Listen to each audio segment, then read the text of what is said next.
So, hey everybody, welcome to the first graduate student pedagogy roundtable here for UW's Playback blog. I'm Austin Morris. I'm a second year PhD student in media and cultural studies. If we can go around from over here and just introduce ourselves. My name is Leo Rubinkowski. I'm a dissertator in the film area of the comm department. I'm Jackie Land. I'm a first year PhD student in media and cultural studies. I'm Nick Benson. I'm a dissertator in media and cultural studies. I'm Jennifer Smith. I'm also a dissertator in media and cultural studies. I'm Pauline Lampert, Lady P. I'm a first-year master's student at Communication Arts Film Department. Fabulous. Thank you all so much for being here, for contributing your expertise to this panel. I want to start kind of structuring this roundtable like we do with a lot of student feedback. We were talking a little bit earlier about a compliment sandwich, right? So I want to start with some good stuff first. So I want to ask what you enjoy most about the opportunity of teaching as a graduate student. What do you find the most valuable about that experience? Well, so being a first-year grad student, my experience is probably somewhat more limited than the rest of you, but thus far, my most rewarding experiences have been getting the students to indulge me in my various kind of esoteric interests, namely Joan Crawford and Betty Davis. So I'd say that's probably the most personally gratifying, but for probably the correct answer is probably something like watching them as they come in on the first day and then having them leave on the last day and realizing how much amazing work they've done, particularly in the production course that I taught last semester. It's just such, we really set them up for a lot of work and a lot of heartache, and watching them kind of excel has been very rewarding. Yeah. Teaching is by far the most rewarding part of being a graduate student for me, of being an academic in general. And I think that's largely because as much as I may love the research that I do, I know that the number of people who are going to read it are fairly limited. But the number of people that I can have an impact on as a teacher is far, far greater. And I think a lot of our students, particularly in media and cultural studies, want to go into the media industries. So I feel like I'm helping them to better understand perspectives outside of their own experiences, so that when they enter those industries, they can have that broader awareness of different ideas, different audiences, different sort of theoretical concepts, so that hopefully I can influence those industries for the better and just influence them for the better, so they are more knowledgeable and more, I guess, ethical, or at least that they're thinking through things in a deeper way than maybe they had before. It's so easy for them to come into our classes and think, I'm just going to watch a bunch of TV, and getting them to that next level of thinking critically about the media they consume and the media that they may make is probably the most rewarding thing for me. Yeah. Are we okay? Yeah. I mean, I don't know.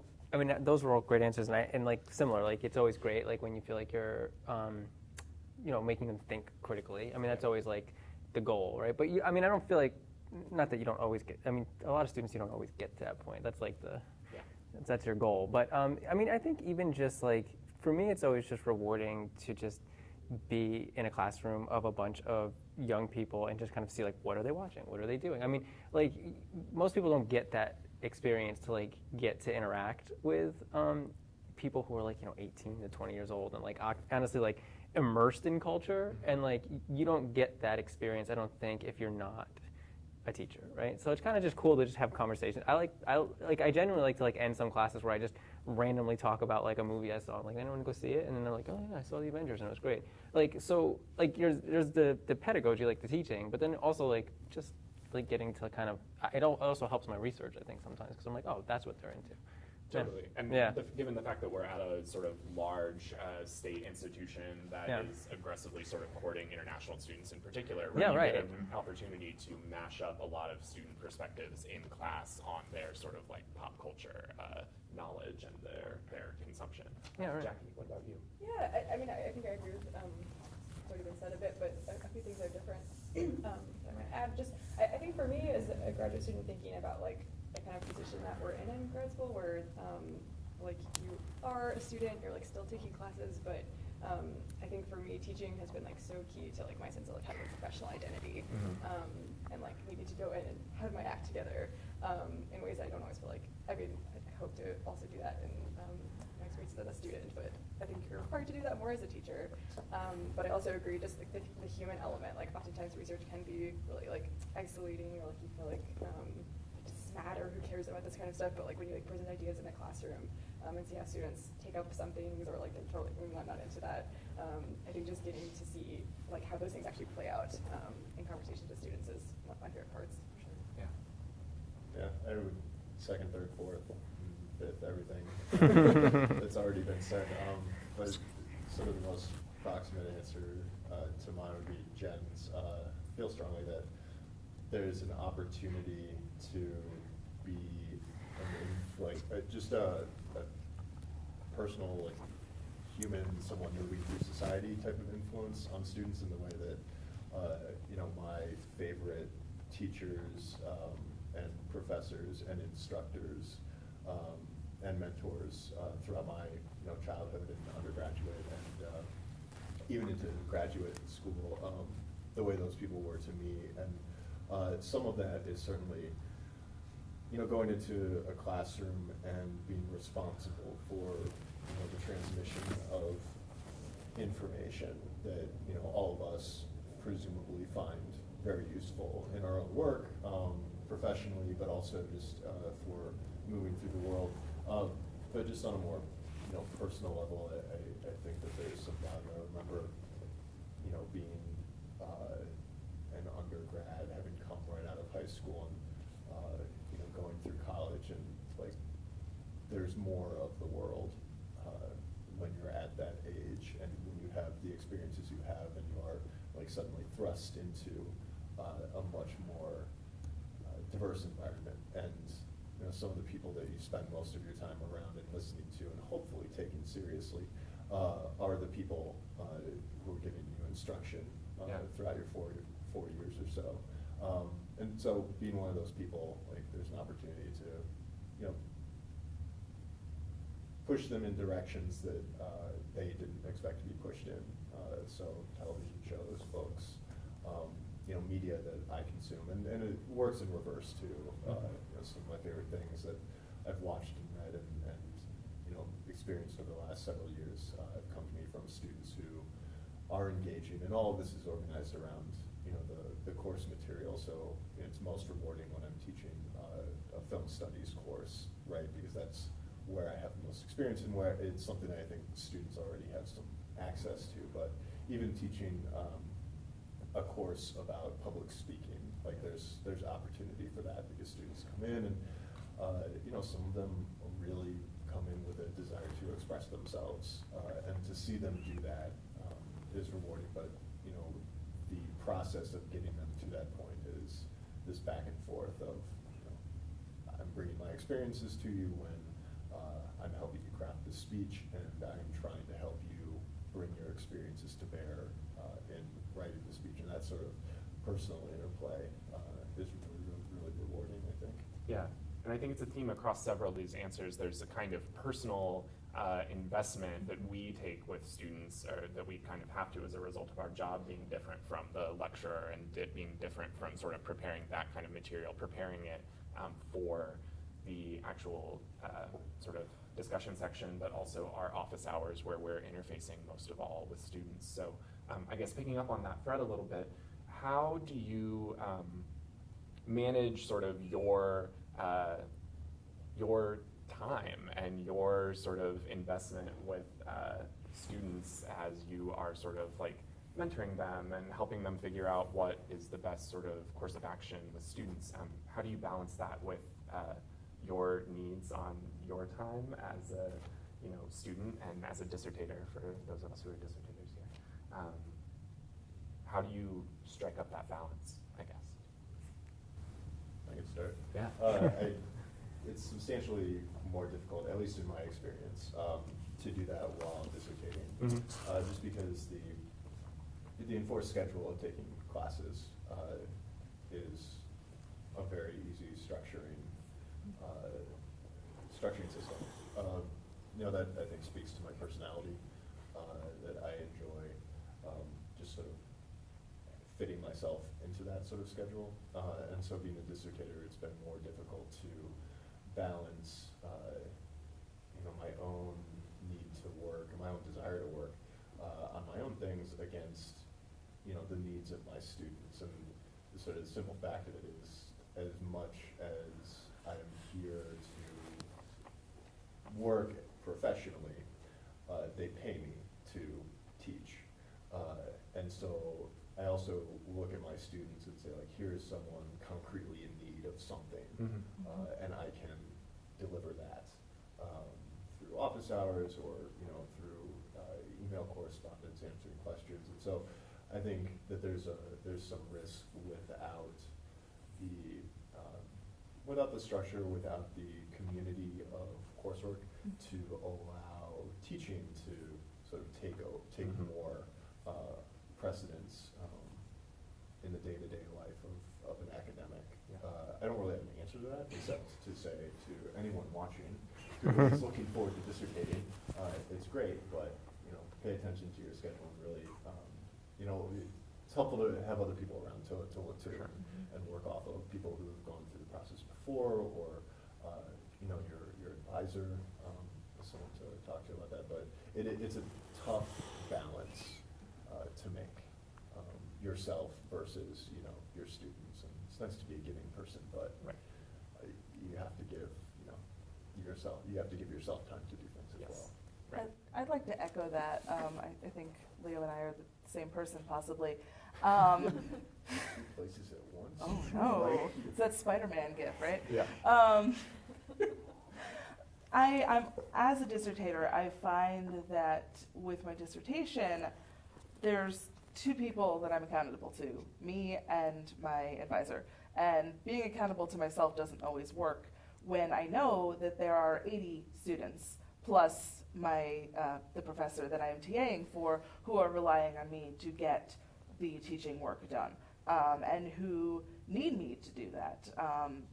There may be deadlines for a dissertation, but it's not falling through those deadlines, while not ideal, is not going to cause as much direct harm as not grading students' papers and not enabling them to graduate as a result. So there's higher stakes, and I think as a dissertator, balancing those two, that scale tends to tip toward teaching. Whereas when you're in coursework, you also owe things to all of the professors you're taking classes with and all of your colleagues who you're in classes with, and if you don't do the reading and don't come to class, it's gonna fall flat. There's more people you're accountable to. So I think that's been the biggest adjustment for me in becoming a dissertator. And I think it's challenging in general, because I do want to be there for my students, and I find that possibly the hardest thing about being a TA, which is the flip side of the fact that we do get to have these personal interactions. We do get to know the students in a way that professors teaching big survey or intro classes are not able to do. The flip side is that we sort of take on their struggles and their pain, and that's been a challenge, wanting to be supportive and helpful and do everything I can for a student, but also realizing that there are limits to what I can do, that I am not privy to the entirety of their lives, that no matter how comfortable they may feel with me, there are some places that I can't go, either for legal or personal or just logistical reasons. And I think that's a danger. I had a student pass away a few years ago, and that was very difficult to handle because it was a student I had gotten to know, and a few of my fellow TAs who'd also had the student went to his funeral with me, and I think obviously, hopefully, that won't be a situation that most of you watching will have to deal with, but statistically you may, because we are in a profession where we are meeting a lot of people and seeing them with, forming these intense teacher-student bonds in a short period of time, and then they go away and a new crop comes in, and I think it's something that I'm still learning how to do, striking that balance, being there for my students without letting wanting to take care of them be all-consuming. I don't think I have answers, but I think it's worth thinking about it. It's worth keeping that in mind and considering your limitations when you think about interacting with students. On that tip, I think it's become really hard to strike a good kind of work-life balance because we are kind of on call because of email, or if you do give them your phone number, which I hear is not advised. I would not advise. Yeah, I would not do that. So yeah, I know I'm still trying to kind of calibrate that whole situation, and how quickly are we meant to respond to student questions?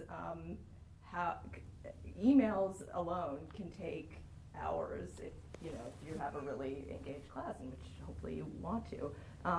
So I don't know, do you have strategies about kind of setting aside time to answer emails, or just I'm going to deal with this now? I don't know. Yeah, I think I would echo what everyone said here. I mean, it is something. Like TAing is something that will take up. It's like a gas. It'll take up as much space as you give it. Yeah. And I think that everyone's different in how they can deal with that. For me, I've kind of found that like I'm only going to give it a limited amount of space, and that's it. And I kind of like, and I think that it helps mentally to kind of frame it that way. So I tell my students very early on in the semester, like, if you send me an email on the weekend, I'm not going to get back to it. So if you want me to get back to something, you have to send it to me on Thursday or Friday in the morning, and I give them like a 24-hour period. I'll say like, you send me an email at 8 a.m., I have till 8 a.m. to respond, and then it's on me. You know what I mean? If I don't respond, so I like give them a set of rules, and then they have to kind of follow them. So I think because emails, you're right. I mean, especially early on in the semester with switches, and then like later in the semester with grades, like you could spend a long time doing that. I try to push as much as I can to my office hours. If students have schedules that are tight, and I always try to like be flexible there. And I'm like, okay, I can make this work, or I can make this work. But even in that stuff, I'm pretty defensive of my writing time, right? So like, I might have Monday totally open, but I don't come to campus on Mondays. And they're like, I'm only free on Monday, and I'll give them like 4 other options before I actually give. I will eventually give them that Monday, but like I try to make sure that like all these other ones are, accounted for. So I don't know, and I mean, personally, I find that like I've tried it the other way, where I'm just going to let it take up as much time, and like I literally almost lost my mind, right? So like for me, it's like that is a job. And I take those hours that they tell you very seriously, and it fits in that space. And if I can't fit it in that space, then I can't worry about it as much, So, and obviously there are cases that fall out of that. Every once in a while, you might have a student who has something serious happen, right? And you have to figure out how to like that's not going to fit in that box. But for the most part, I think semester by semester it can. I don't know. That's how I've found that I deal with it. Yeah, I think that's been helpful for me too, like really looking at the hours every time I get an appointment letter. Yeah. Especially like still in coursework, because I feel like it's like the opposite problem with being a dissertator. Like when you have like these are my 2 things I'm balancing, like I just feel like I'm constantly being stretched in like a million directions, and I am accountable to so many different people in different ways. Right. And so feeling like I have like even the headspace to like talk to students or like send them an email about their grades or a question they have, like sometimes that can be just like I can't. So yeah, like thinking about how much time am I going to spend a week doing this, like actually like doing the math and trying to hold myself accountable to that. I even like toyed around with I use like hours tracking apps, so like clocking in and clocking out, like when I'm grading or things like that. Sometimes I find that that's like hard to keep up with, but at least like having the idea of trying to log it in a real way.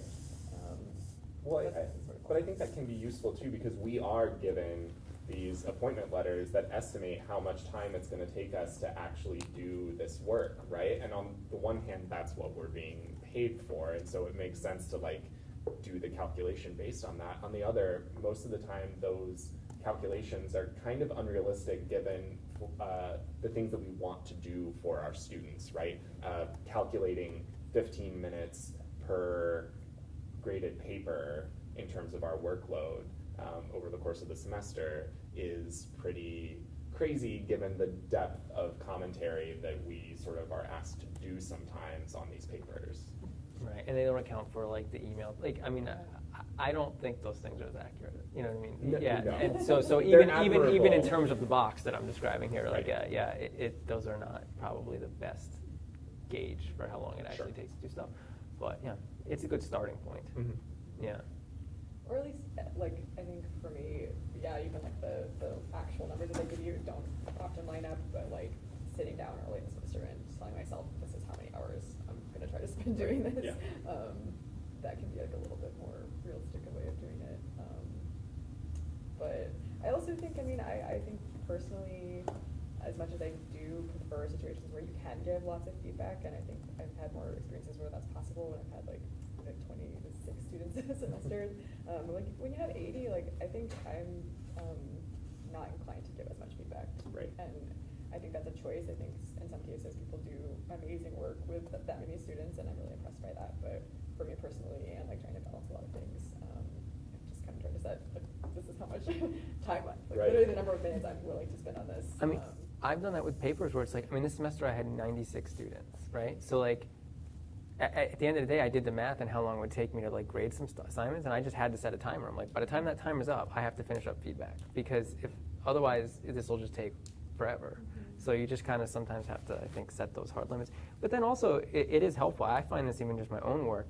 If I tell myself I'm only giving myself today from this time to this time to write, I'll actually write more than if I said I'm going to give myself that whole day. You know what I mean? Or maybe the same amount than I would if I said I was going to give myself. Because it's just like mentally you're telling yourself, well, it's like you're creating that deadline situation in your head.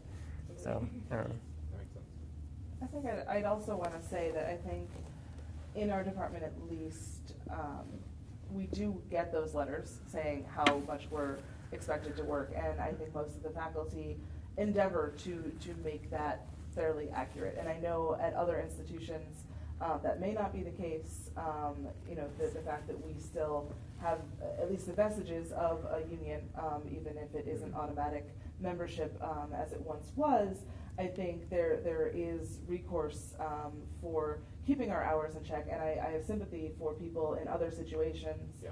who don't have that, who are expected to do even more work for in less time without a lot of recourse if their work is filling up more time than it should be. So the advice that we're giving is great, but I just want to acknowledge that, you know, being able to say I'm going to stop here and I'm going to prioritize my work is not always possible for all TAs, which is an unfortunate fact in academia. Right. Speaking again, continuing sort of on this pragmatic thread, I mean, one of our dominant sort of job descriptions is coming up with things to do in every single section that we have, right? And given the fact that we have sort of, for production classes, it's longer time periods during the week. For some of us, it's, 50 minutes, but it's like 5 50-minute sort of sessions that may or may not be the same depending on sort of class chemistry. So I'm wondering sort of where you, what your process is to figure out what you're doing day in and day out, right? How do you come up with that? Where do you gain sort of the insight for activities and things like that? And are there things that you like go to time and again when you are stuck? You're just like, you know what, I'm gonna plug this in and it's probably gonna work just fine, no matter the concept. Can say that I am fairly unapologetic in taking ideas from other people, and Yeah. some of that is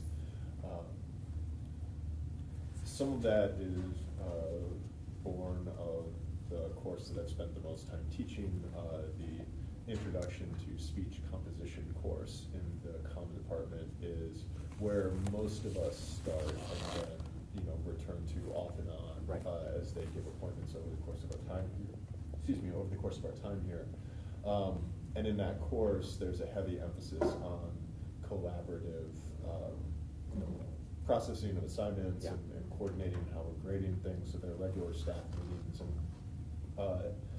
I've got activities that I use for that course that belong technically to people who have since left the department and taken jobs elsewhere. I've got stuff that I just have sitting in folders that I've tried and Mhm. happy to give to other people. And in meetings, we talk about our best practices. Right. But I've also seen that, just more casually in working with instructors in studies courses. There are things that are handed down in the Introduction to Film course, Mhm. From ancient days, activities and things that they're useful, right? There's no sort of pride involved in coming up with something good than keeping it for yourself. Absolutely. So as far as coming up with activities, like I really do rely heavily on what other people have done to succeed, or what other people have done and seen succeed. Yeah. I'd also say, sort of counterpoint to that, that it's important to know what the purpose of this section is, or Yeah. what the purpose of the course is, and sort of tailoring activities to efficiently meet that goal. Right. I'd say. So the speech composition course that I just mentioned, it's a composition course, not strictly a public speaking course. Right. The goal of the course is to teach them to write a speech, not necessarily to stand up and deliver a speech, although that is part of it. Yeah. So a lot of the activities are organized around the mechanics of how an effective speech works, et cetera, et cetera. A lot of it is just understanding all the different moving parts of the thing, which doesn't leave necessarily as much time for delivery practice. And so, opportunities to have students stand up and talk in front of each other, right? Like, what they think the purpose is public speaking. What I know the purpose is speech composition. And where's the middle ground there, especially understanding that most of them are not going into rhetoric, Yeah. right? So I look at a day and think, okay, I know what the purpose is on paper. I know what the real sort of practical goal is. Is there a way for me to match those two things together and make it a productive day for everyone, right? Yeah. And so there's, that if you're coming up with something yourself, I think efficiency and focus are key. If someone else has done something that succeeded, I think there's nothing wrong with going to that person and saying, look, I would like to do this as well. Can you give me whatever materials you have? Because it's ultimately not about our sense of self or our self-esteem when we're in the classroom. I remember when I first started teaching the production class, thinking that the 2-hour lab time was daunting, and how am I ever going to fill 2 hours? And it's just like, it requires a level of stamina that I don't know that I had at the time. But it's surprising how much material you have to cover in those 2 hours. And I very rarely ran into a situation where I was left with a lot of extra time. And in part, it's because I found that what's most helpful to them is the kind of hands-on experience. So it's me standing in front of the classroom, like reading off my slides, probably not the best way to absorb this information. But if I give them cameras and actually walk up to them individually and show them how it works, that I found was much more effective. So if there is any extra time, that would be kind of how I would spend it. Otherwise, just kind of getting them excited about film was another priority of mine. And so having 2 hours again, it did allow for 10 minutes to just talk about film, which again was a real treat. So I guess that's kind of been my strategy, is to kind of think about what's the big picture here? Why are we here? Why are we in this class? Why is the production of media important? How can we think about media production? And then this is actually how you do it. Yeah.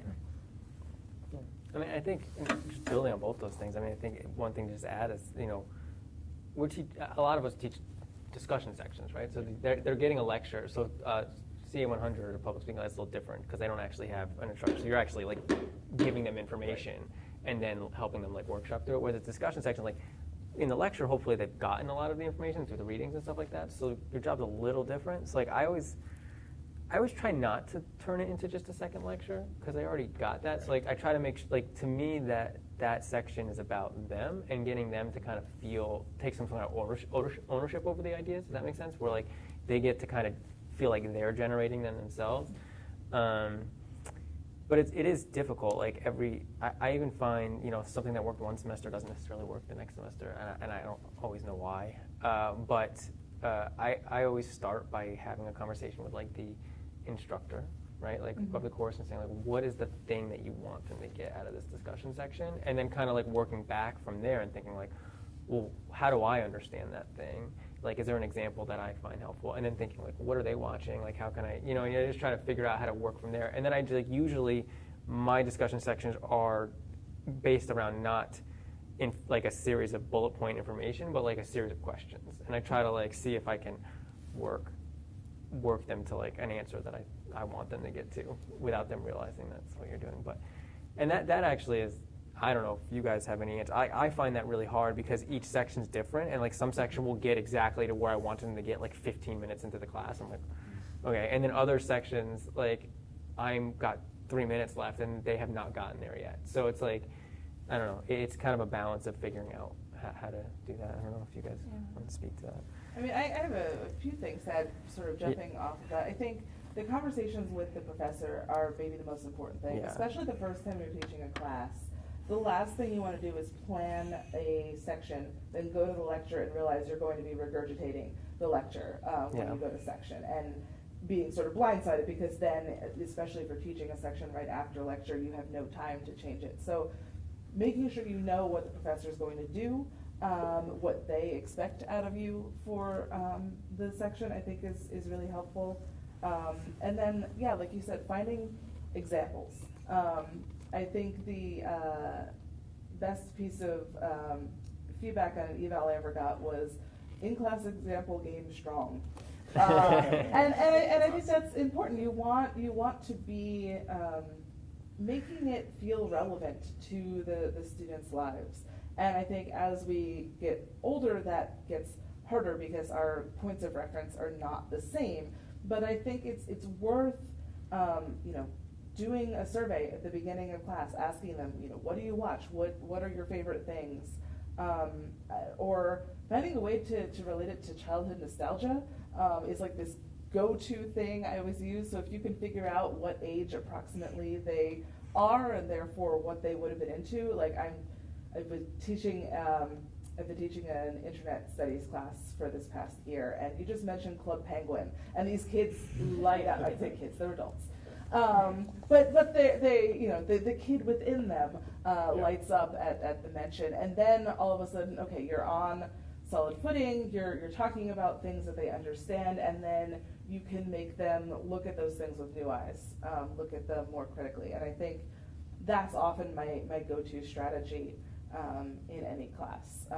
But going back to what Leo said, I think the best thing is just to not reinvent the wheel.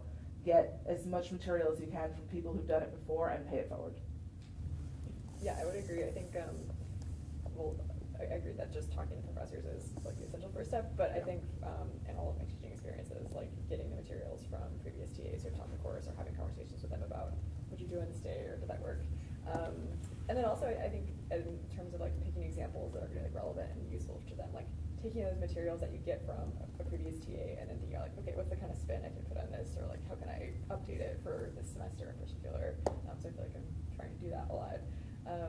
The other thing, and I don't know, I think I totally agree that there are some sections where like you can have like this great plan and you think like this is gonna work out exactly as I thought it would. In other cases, it's just like that doesn't happen. Either you don't get through all the material, or you're like, oh, I'm done. But I think one thing I've tried to do more and more is to like not over plan, and it's almost just like thinking about how can I meet the section where they are today, as opposed to like coming in with this like artificial plan that's like this is exactly how this needs to work out. And that can be really hard. I think like it's like, how am I going to fill this 15-minute section like if I don't have like exactly mapped out? But thinking about like what are the learning objectives for today, what are the overall goals, and then what are the questions that I want to focus on. But I think being a little bit more open-ended and kind of like winging it almost, I think actually allows for better engagement like with the students, and like they seem to have like they can tell that the energy is different. I think usually, as opposed to like when I come in with like a script almost. So that's something I try out, but it totally depends on like how much energy I have to give on a given week, and if it's possible, other times I am just totally relying on something like a template. But I do feel like I've started to lean on like this like almost choose your own adventure kind of pattern, where it's like I like have extra slides and extra examples, and I'm like, okay, if they get here, then I go here. It's like a flow chart. I've been trying to do that like a couple sections this semester. I did it, and it works. Actually, it makes it like I would have some sections where I would know I was like, I'm going to get to these slides, and then other sections where I go, they're not going to need these slides. They're going to need these slides. So, like, I think so. even with that, like in the past, like when I had like my set plan and some sections did what I wanted, some didn't. I think I would like be kind of resentful to the ones that didn't. I was like, Yeah. you guys suck. Like it's not my fault. It's yours. We didn't get to the good stuff. Yeah, right. But that's on you guys. But I think it like when you have kind of multiple options in your backseat, it's like it's not their fault. I just need to like give them the thing that's gonna help today that they need. Especially because I think sometimes the best sections are the ones where you don't get to everything, because it means the students are talking. Yeah, right. And they're having conversations with each other and with you, and they're asking you questions, and you're able to clarify things. And I often feel like if everything went according to plan, it probably means that I tried to pack too much lecturing in, and didn't leave enough room for the students to open up and have conversations. And I've found that one of my sort of guiding principles as I'm teaching is the reminder that the students always think that we know more than we think we do. That they are confident in our ability to know the material and transmit the material, and no matter what imposter syndrome we might have, it doesn't come across to the students. Because we, by virtue of the fact that we're teaching the class and they are taking the class, on most of the topics we do know more than they do, at least until they've finished the class. And so remembering that, and remembering that it's sort of a different standard than if you were in a seminar with fellow grad students, I think is really helpful. It's freeing to think like, okay, I actually do know this, and even if I don't feel like I know it, they're gonna think I know it, so I'm just gonna wing it, and that winds up seeming a lot more natural. Yeah. That's a good point. I mean, I found it's different for studies courses, but for production courses, like I've actually found that like I got comfortable for some things, like kind of going, like when the student would want to know how to do something like in Photoshop or something that like I didn't have a ton of experience with, I got more comfortable going, I don't know, that's a great idea, let's figure it out. And like I would like try to figure it out with them, and like show them how to like look it up. I don't know, that's like a difficult thing. Well, but I think that there's something to that. Yeah. Because there's a distinction, I think, between like what we're calling a studies course, where the goal is to transmit concepts or Right. history and have them internalize that and then make some sort of intellectual use of it.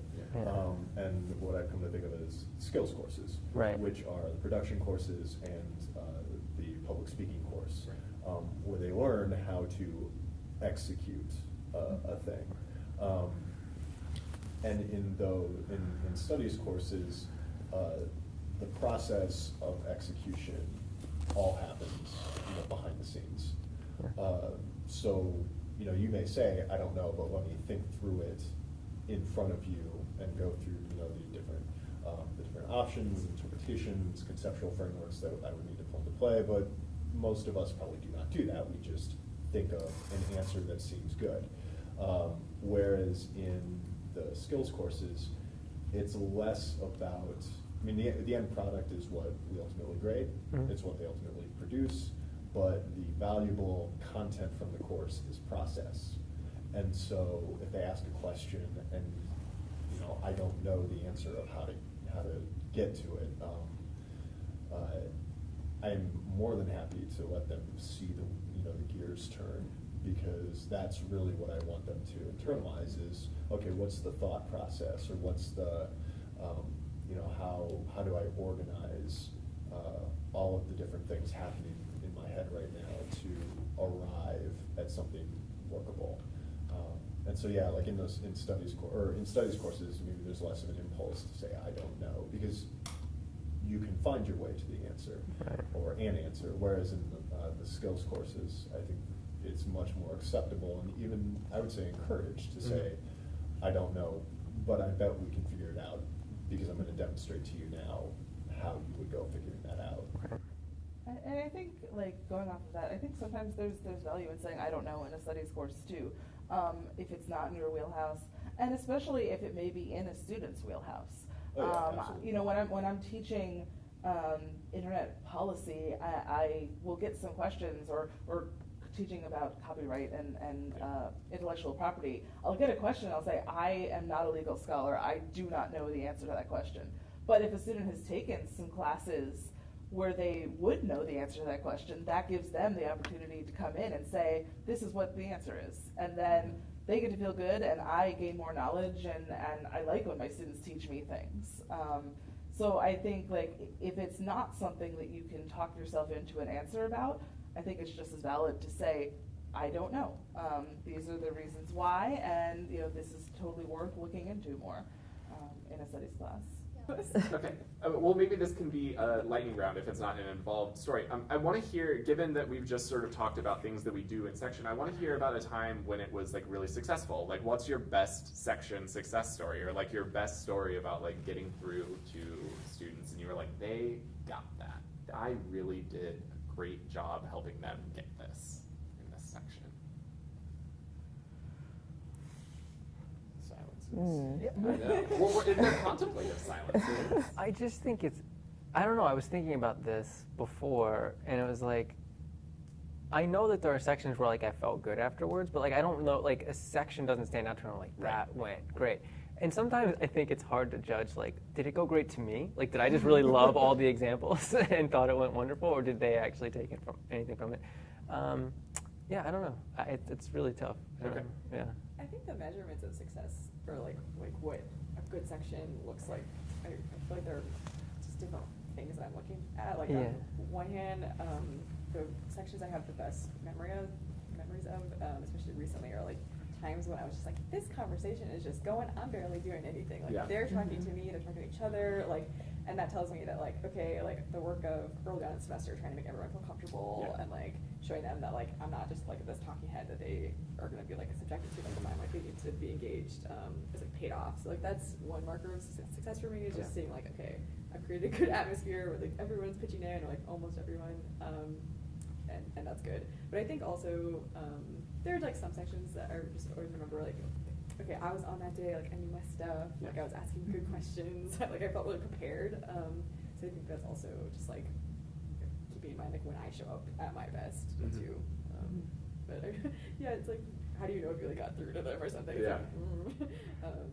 Like, Maybe that is a better kind of evaluative setting, right? Like, that sort of, the discussion does happen in that way in classes, so maybe the better version of the question is, like, how do you set up your classroom, right? How do you build that environment in order to foster that kind of like learning environment and that kind of conversation, the place where students are comfortable doing the kind of work that they're being asked to, whether it's sort of writing speeches that often involve sort of like a personal investment, to making creative work that they're really invested in and involved with, right? Right, yeah. I mean, the key with the creative work, I mean, the lab sections for the production courses are kind of workshops, right? So it's meant to be a very collaborative experience. Like, it's not just me dictating what constitutes a good story, although, we have rubrics and standards and stuff, but the key is to try to get students to understand what are narrative stakes, how do you develop drama, and then that way I don't need to talk. The goal is for me to talk as little as possible, essentially. So yeah, how do you steer a conversation? Should a student offer bad advice? Like, that's a challenge that I've run into. Like, actually, that person's wrong, don't do that. I don't know if I have found a really good way to navigate that. That's like a little, it has to be kind of delicate. Yeah, again, if I don't have, the less I say, the better it's going, I think, in many cases. But then as far as sort of other markers of success, these students are coming into the class not knowing how to turn on the camera, and never having used any of the software that I'm showing them. And even the fact that they put together a movie at the end, a little short film at the end of this course, is kind of a miracle. I guess it's more like the cumulative success of this course rather than any individual session or anything like that. Although you certainly do have sessions where you're like, that went really well. I can't tell you exactly why, but the students felt really engaged. And then I noticed, maybe you noticed this as well, that when you have back-to-back sections, like the dynamic really changes, and your level of confidence really changes, right? Like, it's like the first round's the practice round, which is not great. But in some ways, it feels like the second section often goes much smoother. Does anyone else find that's the case? Oh, absolutely. Yeah. Oh, And yeah. there are a lot of factors. I mean, the number of students in the classroom, my classes that have 16 work way better than the ones that have 22. Mm-hmm. And also just the physical classroom that you're in. The time of day, is it right after lecture? They don't want to sit through another hour of that. Is it right before lunch? Like, that's all that they're thinking about. Are you in like this, ancient classroom where the projector is like that big and like they can't see anything on the screen and they're all crowded together? I mean, there's a lot of things that unfortunately are beyond your control as a TA. And I think recognizing that, there are differences and there are going to be pros and cons based on things that you can't really control for, it's good to like acknowledge that and like let go of it, because otherwise it's gonna trip you up. I would say for me, I think the greatest marker of did I do a good job is if the students wind up coming up to me voluntarily to talk about things from the class. Especially, I think on at least 2 different occasions I've had students come up to me and say, ever since you taught us about the male gaze, it's all I can see everywhere and I hate it. And I was like, yeah. So that was when I realized, like, okay, clearly this student was able to internalize this well enough to start recognizing it in other examples, so I did something right. So I wouldn't have known that right after the section on the male gaze, but getting that feedback a while later, or just reading evals and seeing which sections the students highlight as this was really useful, can be really valuable. I also find that this is not going to be everyone's style, but I find for me, I talk about myself and my life. And that is intentional to help them see me as a human being, and as a fellow media consumer, so that they can offer their own perspectives and feel comfortable. Because if I did just seem like a talking head, I think they'd feel less comfortable having personal conversations. And because of the nature of the kind of stuff we talk about, some of those conversations do get personal and are people discussing their idiosyncratic media experiences. And so I may err on the side of too much self-disclosure sometimes, but I think that overall I'm comfortable with that being part of my teaching style because I've seen the effects.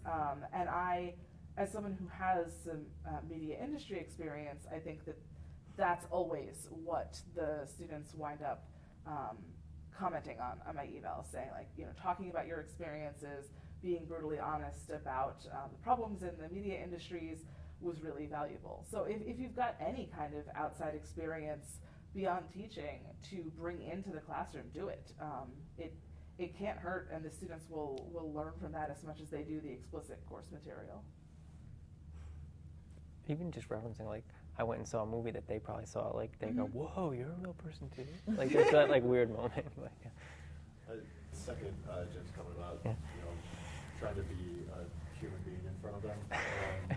I will say my students, like even up to the last day of class, were surprised by things that I consider like basic facts about myself, but that's calculated, I suppose. I don't know why I was surprised. They know nothing about my personal life. Yeah.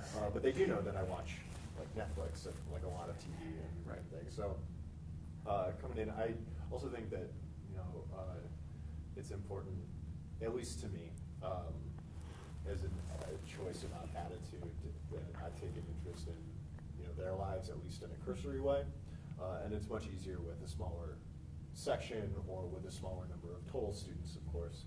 But if a student is also interested in a thing that I am interested in, I see no reason not to pursue that, before class begins, or if as they're leaving the classroom, are they going to see a movie that I know that they've been looking forward to, and that all is maybe helpful in class. Maybe it doesn't really produce anything as far as more discussion goes, but in my head, the goal is to make them more willing to ask me questions, and then the real payoff, and this is sort of a somewhat related tangent as far as pedagogy goes, that fits with my attitude that their work, like my response to their work, and this goes with what you were saying about what happens if they give bad advice. If they ask me questions, I see my role as like a salvage role. Like, what if something is bad or wrong? What can be saved of it? Or if they're doing something good, how can it be amplified? And so, long winding path back to like, what do I consider success in the classroom, or when I know something has worked out?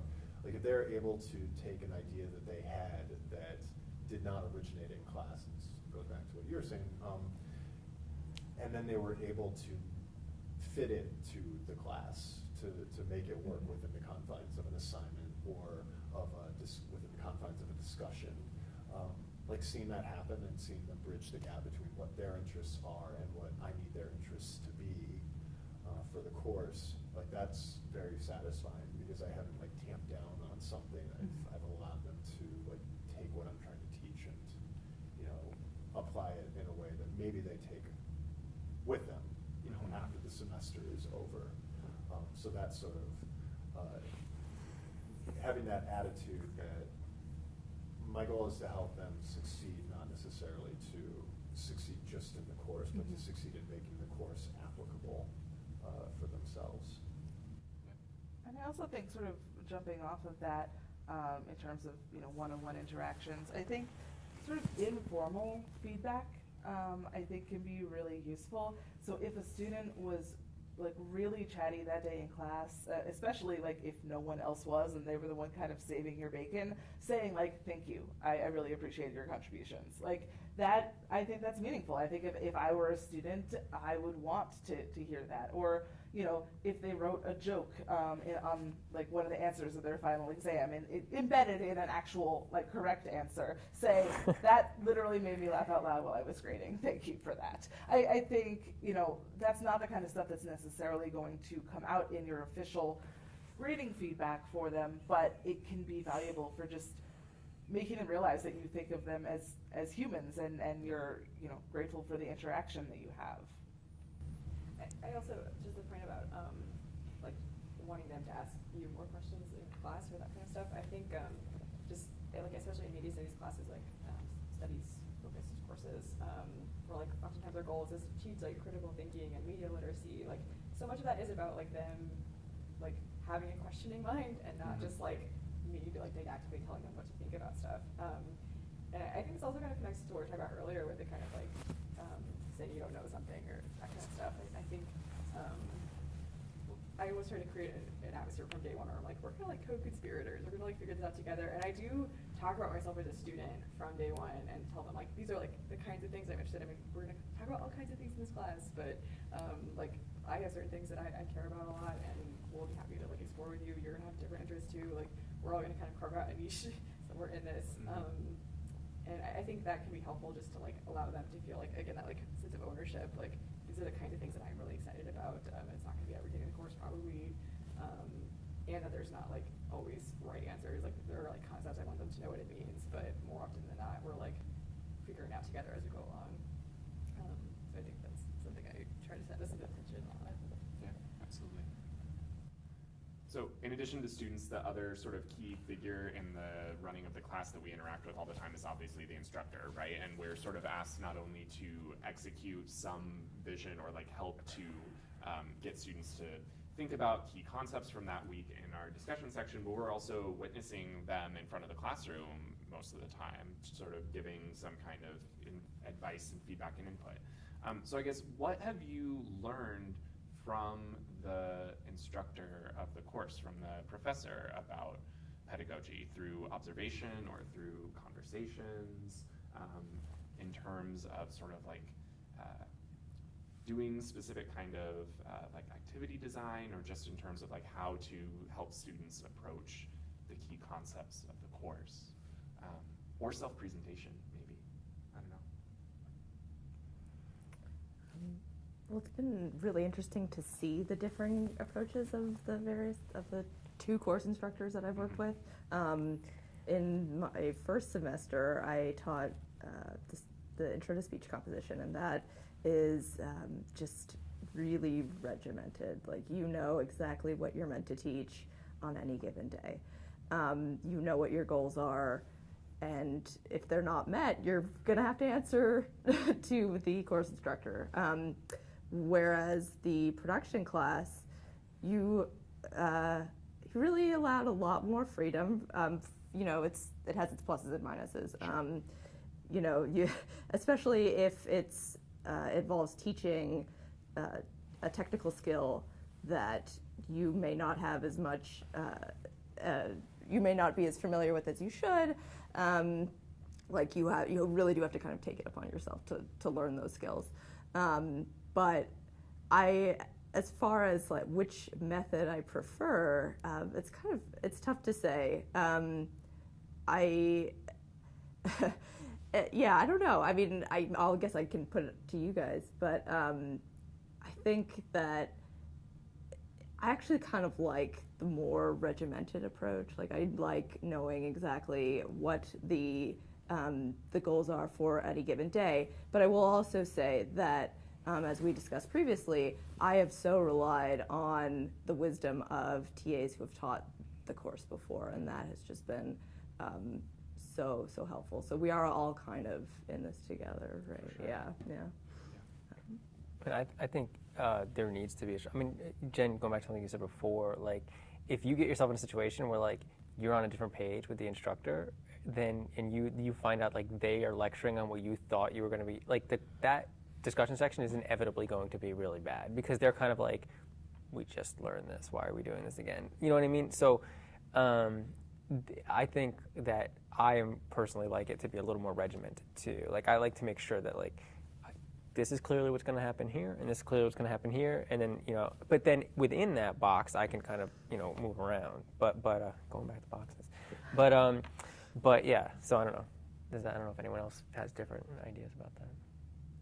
I mean, I think one of the most valuable things about teaching, TAing for different professors, is finding out what you can be and what you are pretty sure you cannot be. Yeah. Because we're all going to have strengths and weaknesses as lecturers in the future, and I think watching different styles and then saying like, okay, yeah, I could do that, or no, I could never pull that off, or you know, I think I would like to work on that and maybe include that, or maybe do this a little differently.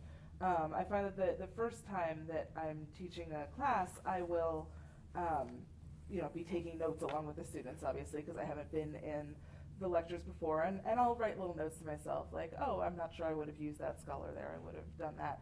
The second time, I'm more likely to watch the students in the room, because now I know if it's the same professor doing the same class in a second semester, I know what they're going to do, and so now I can see, okay, are the students nodding along, like, are they reacting, are they on their phones or playing games on their computers, and think about, okay, what might not be working here? How might there be course correction? And that's something from our vantage point, wherever we're sitting in the room as TAs, I tend to sit in the back of the room.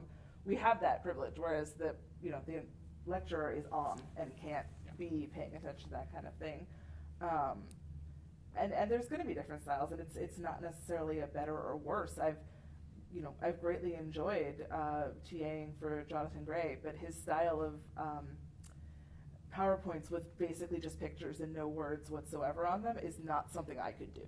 I want to have signposts to guide me along. I want to have an introduction and a conclusion of, this is what we learned today, these are the major things. That's something that works for me better as an instructor. So it's not a slight on Jonathan at all, who I think is a phenomenal instructor, but he's not a model that I can follow in that same way. And I think it's valuable to learn that about yourself.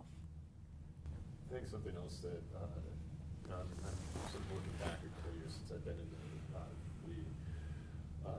public speaking course for a little while, which is much more regimented. I should say that one of the reasons for that is there's many, many more TAs involved. It's a massive 100 level course. Yeah. So, coordinating that, I think leads to the regimentation. But with, 4 or 5 TAs working in a course, or 1 or 2 TAs, there's a lot more space. So thinking back to those studies courses, I can think of 2 occasions where in one case I was TAing the course, an intro to film course, for 2 semesters, 1 semester with 1 professor, and then it was handed over to a lecturer who was finishing up her dissertation.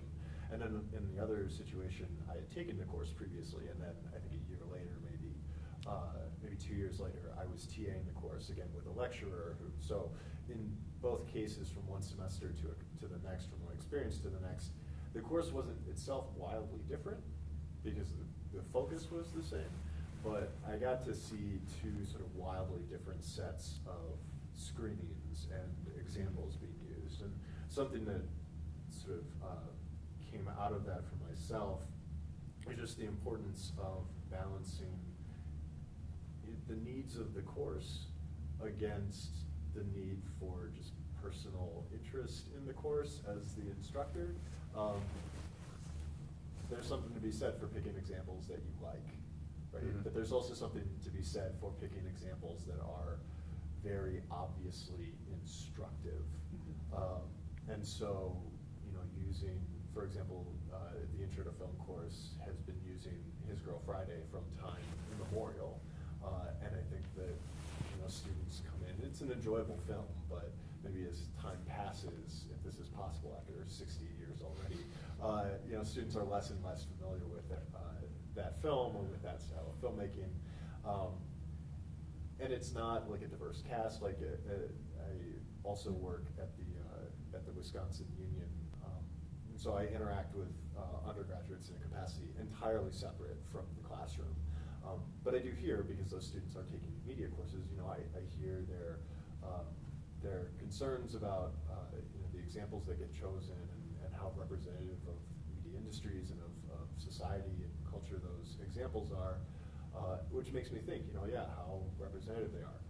His Girl Friday is not representative. It is a product of its time, but it is eminently teachable as an example of just basic classical Hollywood filmmaking, which is useful for understanding, much more complex examples or examples that are more recent and more representative, right? So, and what I see there and what I'm trying to get at is the point that, you want to choose examples that are going to be accessible to your students. You want to choose examples that are going to be interesting to you, but you also have to choose examples that just make sense and that you can teach, in some cases, very quickly.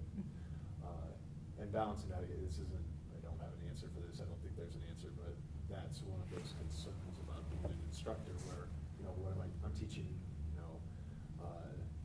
mise en scène this week. Am I going to use the Douglas Sirk that we've been using and have a good lesson plan for, or am I going to choose a different example? Am I going to choose something more recent? There's a lot to weigh there. It can't just be, well, I'm tired of this thing that we've been using. And then hard stop on my answer.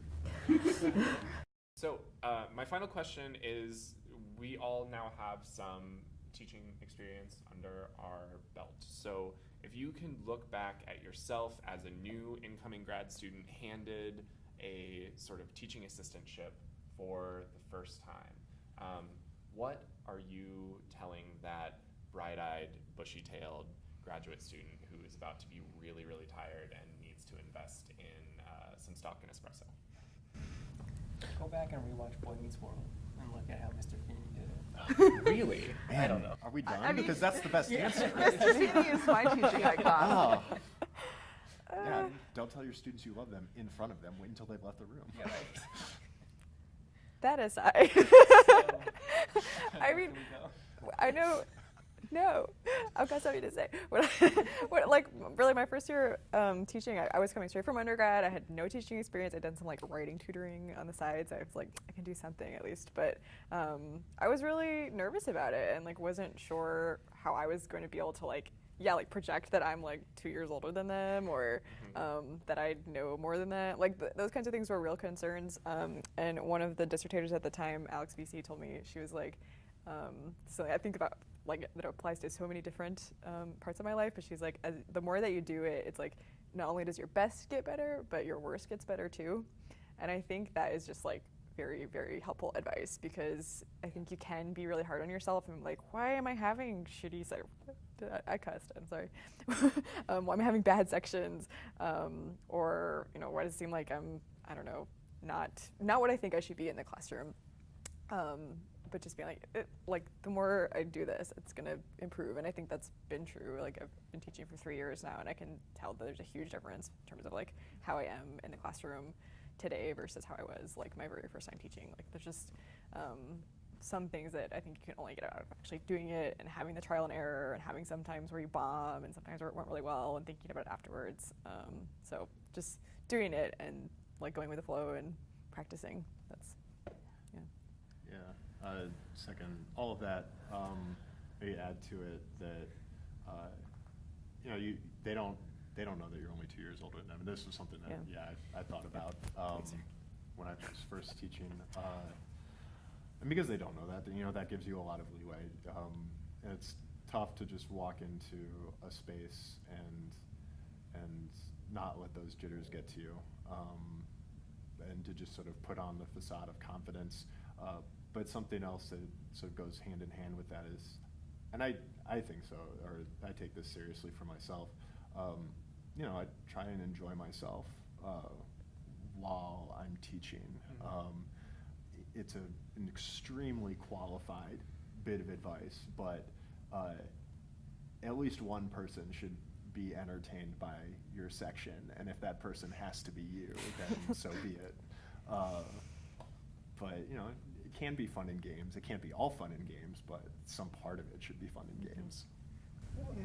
And just to build on that, I mean, like, I think like a lot of us who do it because we like to talk about the things we like, right? And like, we were all just talking about the Avengers and couldn't stop. But like, or maybe it's just me.